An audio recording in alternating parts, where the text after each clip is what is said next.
Hey everyone, welcome to BioRender VISUALIZE 2021. Do a quick mic check here. Hopefully you can all hear me.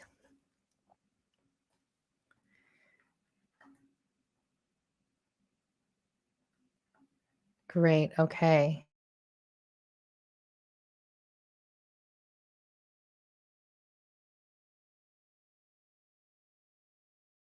An event dedicated to visual science communication. We're floored by the turnout. We had over 6,000 registrants for this event, thousands more who requested the recording because they might be on other sides of the world. They couldn't make it maybe due to time zone restrictions. We also know that there are a lot of events going on right now, it being conference season. So we're honored that you've chosen to take time out of your busy schedule to join us this week. We have a ton in store over the next few days. We've got an amazing panel of guest speakers, and they'll share with us how they've found success by incorporating better designs into their day-to-day. We have workshops on how to make better grant figures, posters, sessions on very tactical, easy-to-use design principles that we hope will inspire you to help you improve your own figures.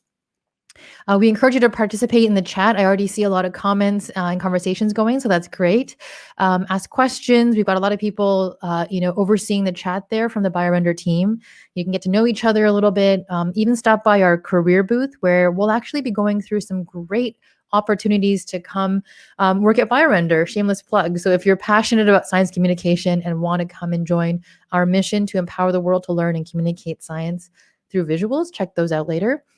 Now, before I dive into some really amazing new features in BioRender, I wanted to kick things off with a little bit of how BioRender came to be, because I think not a lot of people know about the backstory. When we started BioRender as a company 4 years ago, we really had no idea the kind of reception we would get. In fact, personally, I started out as a medical illustrator from Johns Hopkins about 12 years ago. And my main passion was actually being in the OR, the operating room, and the wet lab, working with surgeons and researchers on how to visualize the latest techniques and findings, and create figures that would then go on to teach the next generation of technical audiences. But it wasn't until I started working at National Geographic that I realized the true equalizer that visuals were. They could empower anyone of any demographic to learn something as complex as, say, the layers of, mako shark anatomy shown here.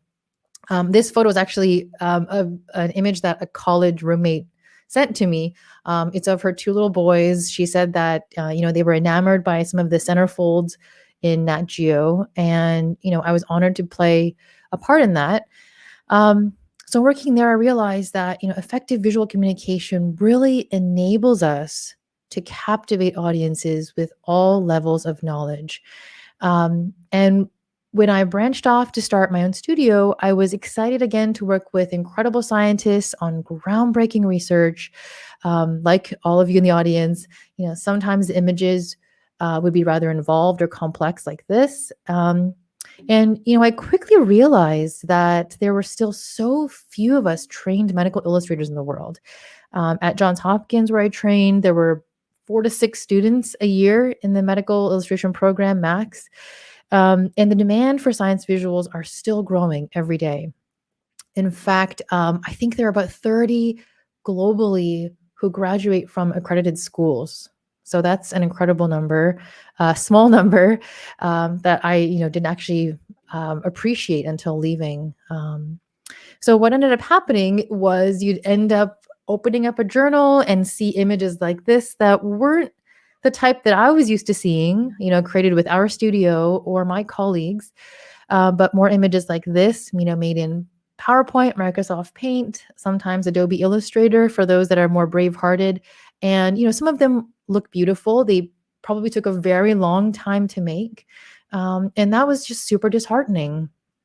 Not only that, it became clear that there was no sort of visual standard to the iconography. Sometimes an antigen presenting cell was the spiky ball that you see. I don't know if you see my mouse. And sometimes it was the cancer cell. So that made consuming the information a huge cognitive load, not just in making the figures, but understanding them. So, we set out on a journey along with my two co-founders, Katia and Ryan. There they are. And we wanted to set out to democratize science communication, to empower the world to learn and communicate science faster through visuals. Now, those of you who have used BioRender might know BioRender as you see it today. It's a very robust, powerful design tool. There's always room for improvement, but it's something that we've come to be very proud of. We have close to 1 million biorenderers around the world. But I wanted to show a V1 of what BioRender used to be. Now, we rarely show this, and I think my co-founders might be cringing right now, but I sort of wanted to show our humble beginnings because, just like science, company building and product building is a very iterative, collaborative process. And it all just starts, with an idea. So, this doesn't seem like much, but this was sort of the seedling to what would become BioRender today. And, when we showed investors, they didn't really immediately see the vision, I would say. But when we showed scientists like yourselves, it was pretty unanimous. I think you all got it right away. There was a major pain point that I think we thought we might be uniquely qualified to help solve. So, we had a cell, we had the ability to write text. You could underline the text. That was really exciting for me. But, very different from what you see today in the app. And, the three of us started out squatting in a free co-working space 4 years ago, as I mentioned, out of the University of Toronto. We put up a banner and we got to work. And I really wanted to point this out today because BioRender would not be where it is today without the floods of requests and feedback and emails and support from all of you all over the world. That came in through Twitter, email. You gave us all the inspiration and courage to keep going and improving the platform every day. Here was a tweet that was sent out by someone out in the Bay Area, and we were kind of excited that people even gave us the time of day. And fast forward, we're close to about 80 people strong at BioRender today. Many of whom are actually here in the audience. We're remote first. We do have quite a bit of a nicer office than this now, but this is where it all started. And BioRender consecutively got better and better. This is sort of, I guess, maybe V3 or V4. Like they say, if you're not embarrassed by our first version, then you've probably launched too late. And then, it got better still. Here's the next version. And over the last 4 years, every single one of us at BioRender has been dedicated to helping you all make your lives easier. And really help the world communicate science by democratizing the power of effective visuals and design. That's really at the core of what we do and why we do what we do every day. So at Nat Geo, we drew about 20 figures a year. When I ran the studio, we draw about maybe 100 to 200 at most. That was our capacity, really. And I'm proud to share that scientists are now empowered to be able to make 400,000 plus figures every single month within BioRender. So just that number alone, we're really proud of. It means that we've sort of unlocked the ability to give you all the power back into your hands to make diagrams and figures to really boost communication and help learning and education. That's millions of hours saved, that otherwise you would have spent toiling away, again, making figures in PowerPoint and Illustrator and other means. Now the fun part, I wanted to share a few even more exciting upgrades that BioRender has gone through in the past weeks, including just yesterday. Our product and development team have been working very hard to showcase to you today a few really cool features. And I get to do the fun part of showing you all. First thing is real-time collaboration. So now you can synchronously and asynchronously collaborate on the exact same file with multiple colleagues. You can start a figure, pass it off, have someone else finish it. You can leave comments on precise areas of the figure that you want to edit. And I actually can't do it justice without showing you in the app. So let me just give you a quick 30-second demo of it. Hopefully you can still see my screen. Yeah, I got the thumbs up. All right. Sorry for showing my messy screen here, but um, you can actually show comments, which is super cool, and hide comments. This is actually a figure that was bravely volunteered by one of you in the audience, I believe, today. We're actually going to be going through a figure makeover session tomorrow, so you can join that, and we'll show you how we went from this to this. And some of it was actually collaboration. So these comments were made by our designers in house, and they went through the figure and sort of added their comments. These little check marks mean that the comment is resolved. So the figure comment has been looked at and taken into account. And I'm looking at some of you PIs in the audience. I'm sure you're guilty of printing out a figure, taking a Sharpie and adding a comment, scanning it back in, putting it in an email. So I feel for you if you've had to do that ever. Or if you're on the receiving end and you've been, given scanned images. I have many, many times with clients. So this will hopefully eliminate that and really speed up your design process. Really powerful tool. As you can see here, these are all of the collaborators on the file. So again, I don't have to be here live as they're making those edits, but really exciting that they can, leave edits. You can actually create versions of this image too. If I duplicate it, you can kind of, go in, make changes, and you can have sort of V1, V2, V3 right in one file. So really exciting real-time collaboration feature there. All right, back to my slides here. The next really exciting feature that I wanted to highlight is the notion of shared folders. Now, this is really exciting for me because I know this has been a little bit of a pain point for some of you in having to collaborate on multiple figures. Maybe you belong to multiple teams. You don't always work with the same people all the time. You might have collaborators for one manuscript and a set of collaborators for another. This will really empower you to be able to create, I guess, sort of pseudo multiple teams in a sense. If you think of a folder as a team in and of itself, name the folder, lab 1, lab 2, manuscript 1, and then invite very specific people to those folders. Not only that, within those now folders, you can have real-time collaborative files. So lots of opportunities to collaborate with collaborators. And you can actually restrict permissions to be view only. So maybe you want to send it to an editor and you don't want them to really, muck up your designs. You can actually just give them view only permissions. Lots of really exciting levels there you can play with. So that's shared folders. Again, I'm not going to do it justice without showing, it in real time here. So you're going to have your own folders along the top here, and then shared with me at the bottom. It's really exciting that it's sort of split up now, so it's easy for you to see the difference there. And this folder, I can open up my share permissions and see who all are collaborating on that folder, which means everybody here now has access to all the files in that folder. So really exciting. I can have as many shared folders as I like. It's a pretty complex thing to build. So really, big kudos out to the engineering product team for this. It's sort of a matrix of math that I can't comprehend. But definitely, check it out. And it should be live, I think, after today's talk, if not now. So go ahead and try it out yourself. Really excited to hear your feedback on that. The next thing I wanted to highlight is something that I'll just use the app directly to demo here.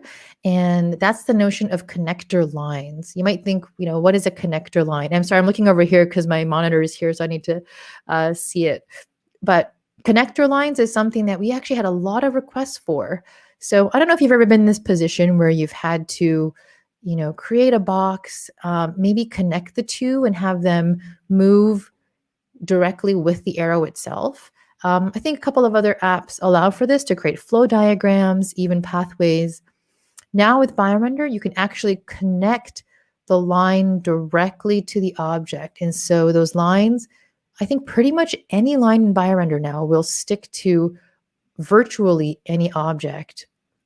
So you can see here, I've now connected these two boxes and they are going to move together no matter where I place it. In fact, I think they've gone ahead and outdone themselves where you can actually point to any place on the object. So you can see here some pretty fancy math happening. You can also get pretty fancy and connect, branched lines like this. So some really neat things there you could do. You could get pretty fancy, of course, with flow diagrams.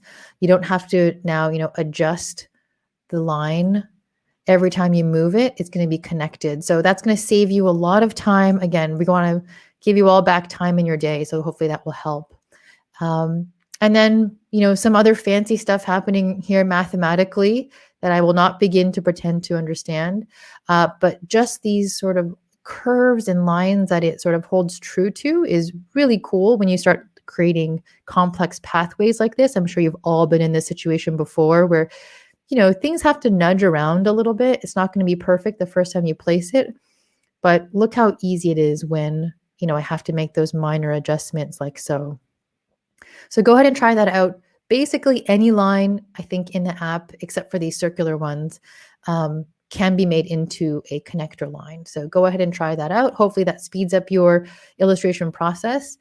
Last thing you could do pretty fancy is these sort of, we call zooms or callouts in the medical illustration world, where, where you can, create these sort of faded lines.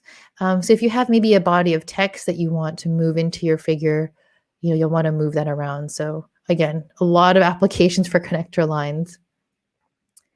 Next cool feature that we actually launched, I believe a month or so ago, but many of you may not have known about it yet. And that's the ability to upload your own PDB. So I don't know who in the room here uses the protein data bank or structural, crystallized proteins, but this is a really neat feature that we've recently launched. So what you can do is actually upload your very own PDB files. I'm going to go ahead and add one that I've grabbed from the protein database earlier. Give it a name, load the protein. And what it's going to do is it's going to kind of create a beautiful palette of colors that our artists have selected. And you can, choose different shading styles and all of that. Rotate it, create an icon, and there you go. Beautiful custom icon that you've uploaded yourself. Now you can use PyMol and all of that to edit the original PDB file and then bring in that customized PDB into BioRender. This is sort of a fancy trick I wanted to leave you with. You can do some pretty cool things in BioRender here by layering proteins like so. So some pretty powerful stuff there. That's customized PDB upload. And finally, I wanted to show something really neat based on feedback we got about being able to customize your own figures. I know we're trying to sort of standardize the way science is visualized and really help you all speed up the drawing and illustration process. But along the way, you also wanted to give you your own flair and perhaps your own branding if you're part of a team or a company that has a certain, maybe hex code that you have to abide by, or if you just have favorite colors. BioRender used to not have that. So this is kind of meta. Maybe I'll present actually. By the way, it is also meta because I'm using BioRender slides to present about slides, but you can actually present directly in BioRender, which is really cool. So here I am. I'm now in BioRender presenting about BioRender. This is what it used to look like. I don't know if, again, the BioRender advocates in the room used to use colors this way. So you'd select a cell, and our illustrators actually made these one by one. All of these colors, they toiled away and created a perfect shade of green, perfect shade of red. But we had to upload all of those. It would sometimes cover up the cell, as you can see here. Not only that, it was kind of useless at the end of the day if you had any sort of, color vision deficiencies. It would be totally blown out because the shades are very close. Also, there's no indication of which color you actually used last. That's feedback we got. You also don't know what color is what. We've had a lot of biorenderers write in and say, hey, I used red instead of green by accident because I don't know what color I'm using. So we took that into account. Another thing we got feedback on is sometimes, I don't know if anyone in the audience here has work where they stain the membrane of a cell. That was not possible with our previous, icon sets. So we got to work. We did some brainstorming, did a little bit of exploring of how we could actually sort of explode these icons to do that. And I'm very excited to show you today that we have a lot of more advanced capabilities in the app. So you can see here, I've selected this cell. There's no longer this drop down along the top. It's actually become a properties panel on the left-hand side.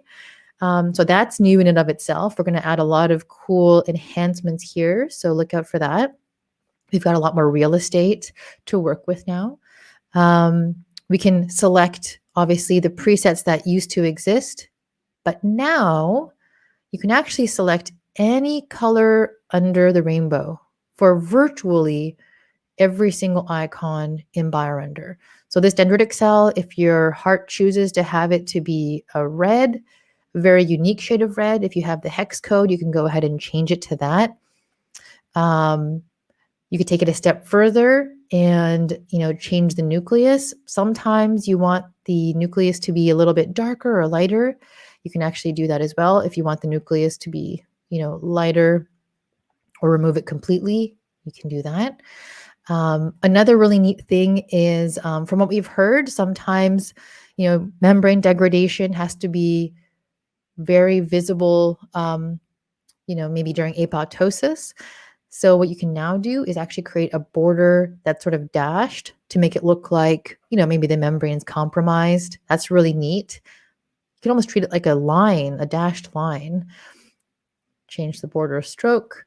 You can make it glow. Some of you might be doing work where you actually have, translucencies or glows to your cells and proteins. So that's possible as well. And then again, any color under the rainbow, you can select. So maybe if I wanted to have it more of like a glowing green, you could do that. So lots of possibilities there. I hope you can, test it out. Let us know your thoughts.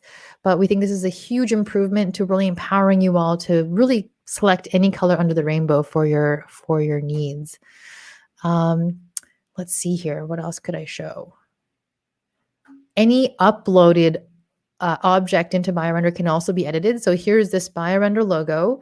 Sometimes I need a white version of the logo though, so I can make that white. And you can see here that it is not, a BioRender native icon. It's something that I uploaded, but it actually now has a different color applied. For some reason, if I want to make the color of my histology slide different, you can do that as well. So some photo editing abilities in there. And then, of course, again, any object, this is an uploaded PNG, any object that I upload, I can actually change the color of. So some really powerful capabilities there with custom color icons. Lastly, I'll just finish off with some of our glassware. I know a lot of you working in the lab, sometimes you need maybe different colored liquid. So here again, you're showing layers of the icon. Perhaps you want it to be a little bit of a lighter shade. All the things that I showed previously are now also capable within the app. So I don't know if you ever have something like this where the liquid is glowing, but that's possible. Maybe the beaker you're using in your lab is of a different color. So you can actually change the beaker color as well. Lots of opportunities there. So definitely test it out. We'd love to hear your thoughts, and I'm super excited to have this launch. I believe today should be available to everybody. Again, some of these features are available through subscriptions in BioRender, but you can actually try any of the features out on a free trial. So go ahead and try that out. There's no risk really in trying it out that way. And let us know your thoughts. Okay, so I think I think that's everything that I am allowed to show now. I'm going to pause there. There's probably a lot more that I would love to demo. I could talk all day about how excited I am about these new features. Keep it relatively high level. Actually, in the subsequent sessions, we're going to go through how to incorporate these and other amazing BioRender features into your day-to-day. So be sure to join those workshops and sessions. Also wanted to pause and give a huge round of applause to, of course, engineers, designers, marketing team here at BioRender to make this event and these amazing features possible. It all came together so smoothly. Great. I'm going to head back to my slide deck here.